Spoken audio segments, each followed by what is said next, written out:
E aí, galerinha, tudo bem? Tudo tranquilo? Vamos para mais uma aula, né? Uma aula resumo, uma aula espelho, uma aula para fortalecer o conhecimento de vocês das aulas que já foram dadas para vocês, tá bom? Falando da Primeira República, né? Que vocês estão vendo comigo, e eu vou fazer uma síntese do que a gente já foi falado para vocês, do que já foi explicado para vocês, mas a título de fortalecimento do conhecimento de vocês. Falamos, então, lá da Primeira República, século XIX, né, desde os meados lá do século XIX, o fim da escravização. Com o fim dessa escravização, né, com essa libertação do povo africano que foi trazido para o Brasil, vai haver uma necessidade da mão de obra que vai fazer muita falta, né, nas fazendas de café dos latifundiários. E aí a imigração ela se faz necessária para suprir essa mão de obra. Nós discutimos sobre isso.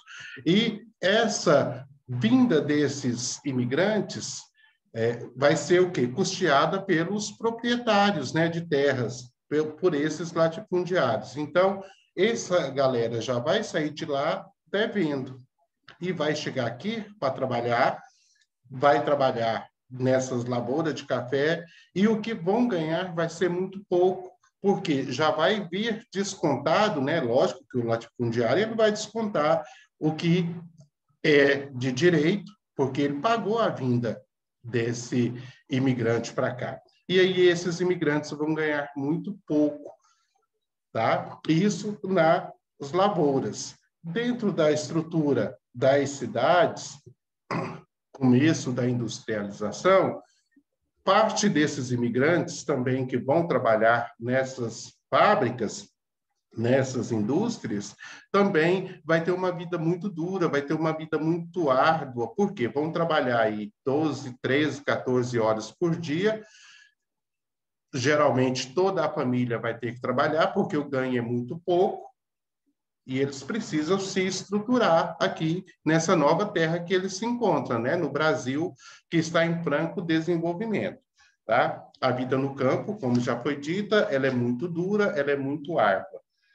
Vamos ter também a imprensa contribuindo e muito para divulgar todos esses maus tratos que esses imigrantes, não só os imigrantes, mas os brasileiros que também aqui compunha, né, essa sociedade, esses mandos e desmandos, essa falta de estrutura também, até econômica, né, porque tanto econômica quanto social, devido àquela promessa que a República fez que tudo ia melhorar após a queda da monarquia.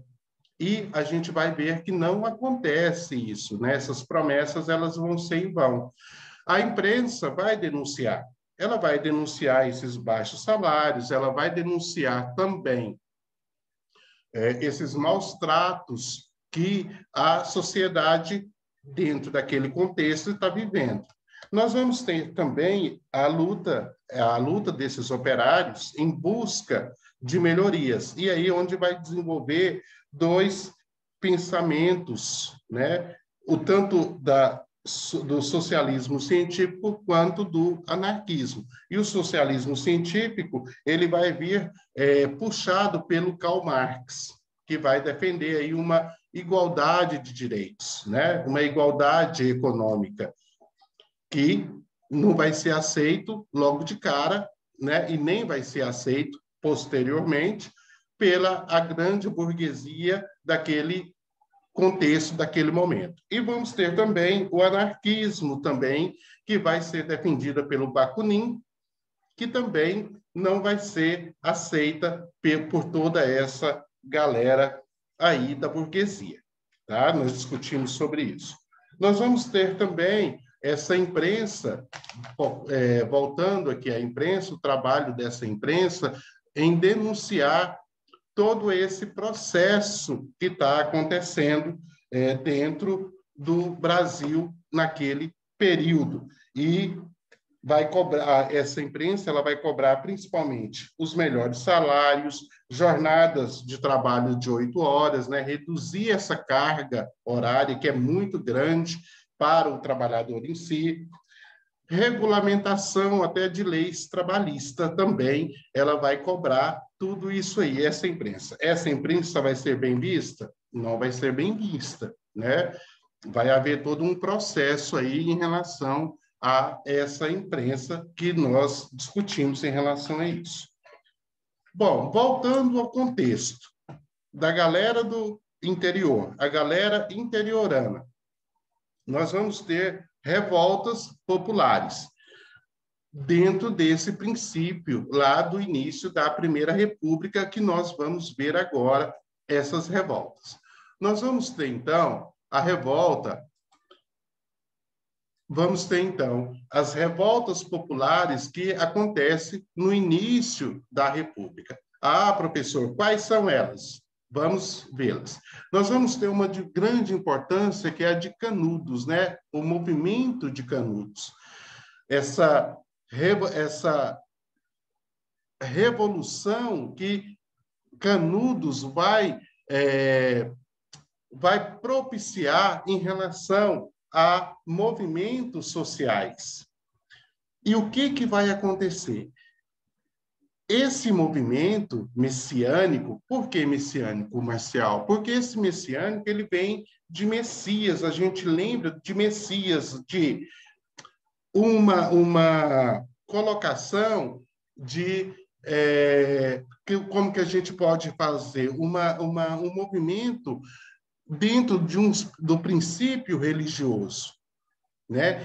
E que vai ser reprimido militarmente, duramente, pelos militares em si, pelo o governo em si, e até mesmo pela igreja também. E aí a gente vai estudar esse contexto, o porquê que até mesmo a igreja vai ser contra esse movimento de Canudos. E também a República também vai entrar dentro desse processo, contrária a esse movimento de Canudos. Por que acontece esse movimento? Fruto do quê? De uma crise econômica, de uma crise social, que está localizado dentro dessa época. A região, lógico, a Bahia, que vai acontecer esse processo, né? O episódio foi fruto da grave crise econômica e social em que encontrava a região à época, historicamente caracterizado pela presença, lógico, do latifundiário, do grande proprietário de terra. E esse agravamento vai dar em decorrência o quê? Da seca, né? Seca cíclicas que vai acontecer, do desemprego, e, como eu falei, por essa crença messiânica também de salvação, de milagre.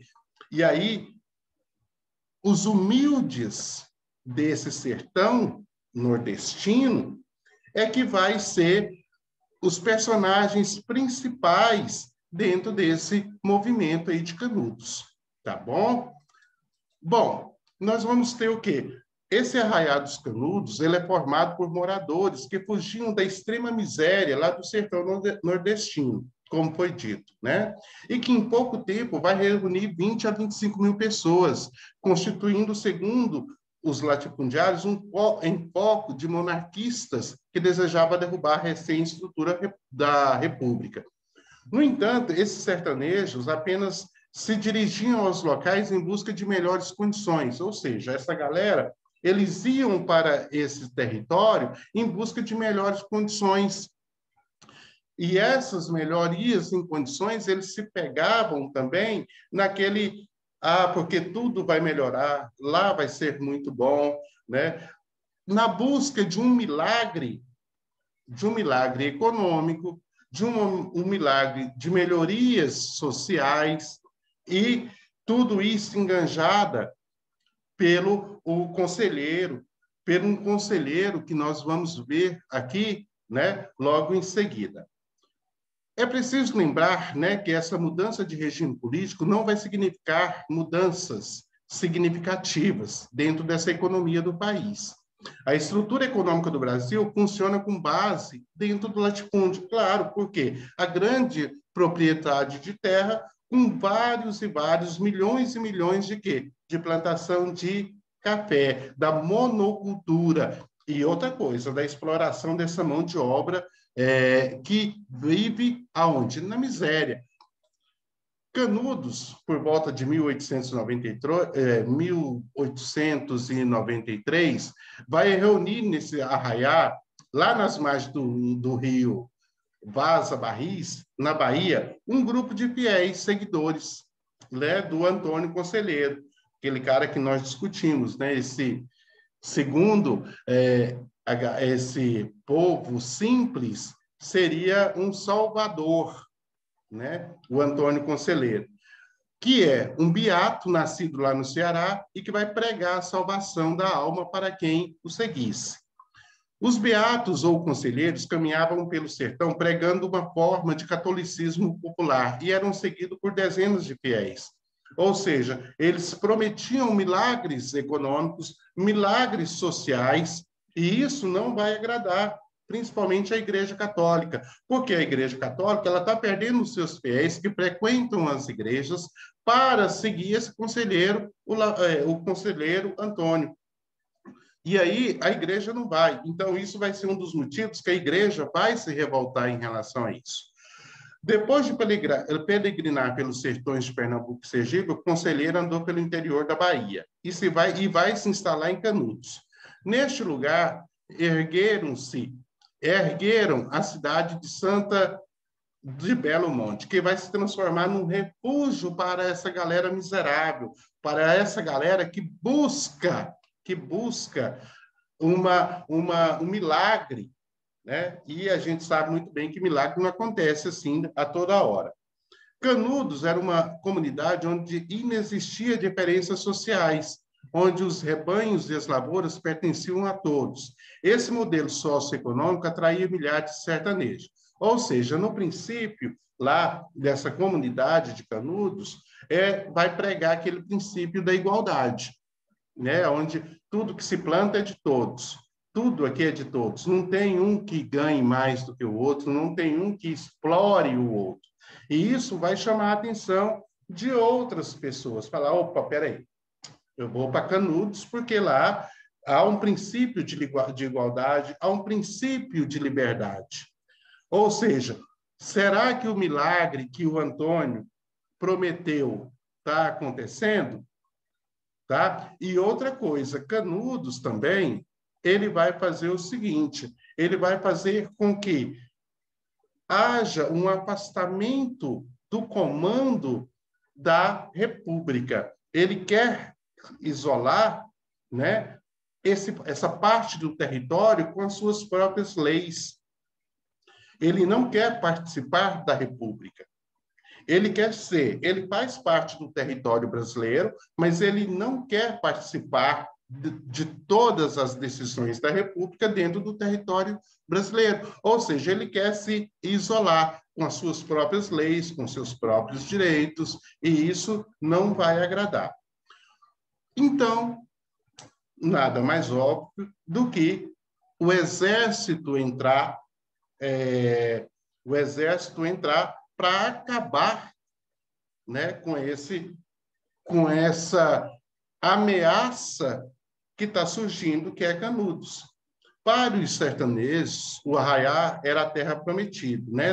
Esse arraiá de Canudos. Porém, para os padres que perdiam fiéis e os proprietários de terra que perdiam seus trabalhadores, era um reduto de fanáticos religiosos, né? Vamos dizer assim, de fanáticos que deviam ser eliminados, porque eles estavam atrapalhando toda uma estrutura política e uma estrutura religiosa, que era muito forte dentro desse período.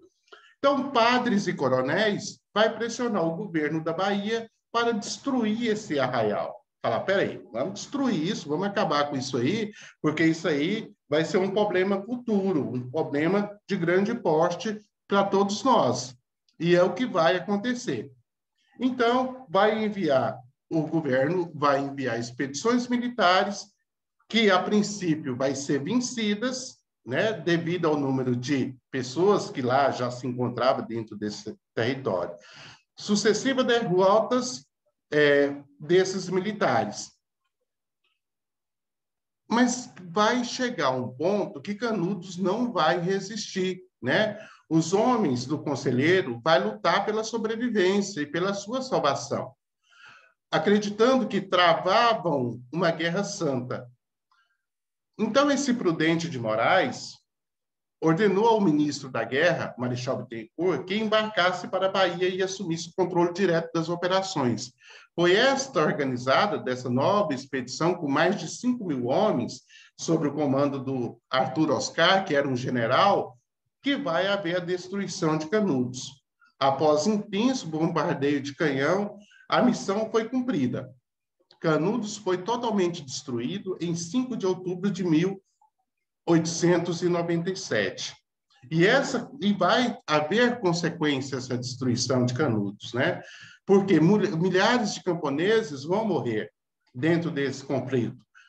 E as tropas oficiais não vão fazer prisioneiros, ou seja, é a destruição em massa, é a destruição total de todo esse povo que acreditavam numa vida melhor, que acreditavam no milagre, tanto econômico quanto social, que acreditavam numa igualdade de condições. Isso tudo vai cair por terra, né? E o conselheiro, o Antônio, ele vai ser o quê? Ele vai ser guilhotinado praticamente, né? Ele vai ter a sua cabeça decepada do seu corpo. Vai se tirar foto e vai fazer o quê? Mostrar para todos, né?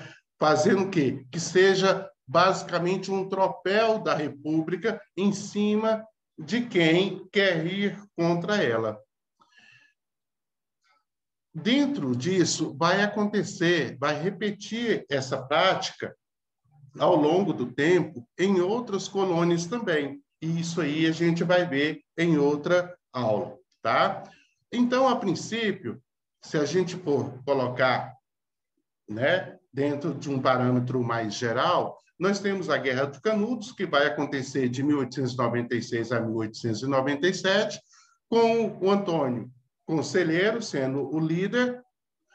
Causas: a miséria, a crônica da população nordestina, né, a má distribuição de terra, o descaso com o trabalhador rural, a seca que vai contribuir, o aumento de imposto, separação entre religião e Estado decorrente da proclamação da República. Tudo isso vai contribuir para que aconteça esse processo, né, de Canudos. Camponeses vão seguir segue o Antônio Conselheiro, formando o quê? O Arraial de Canudos, aonde? No Arraial de Belo Monte, lá no interior da Bahia. Aqui nós temos uma foto, né, dentro desse processo, República Velha, de 1889 a 1930. Vamos ter também comunidade formada, comunidade que forma um Estado paralelo. Canudos queria fazer isso, formar um Estado paralelo dentro do próprio território brasileiro. Governo republicano, mais coronéis, mais igreja vão se unir contra Canudos. Campanha de difamação contra Canudos vai atingir os principais jornais da capital, associando Canudos ao retorno da monarquia. Vai querer buscar chamar a monarquia novamente. E após 4 expedições militares, Canudos é massacrada, né, e é destruída. E aí nós temos, então, fontes bibliográficas frequentemente citadas, que são os Sertões de Euclides da Cunha. Então, Canudos é um dos principais processos, né, que aconteceu dentro dessa Primeira República. Tem mais movimentos? Tem, sim. E isso a gente vai discutir nas nossas próximas aulas. Ok? Muito obrigado. Até a próxima.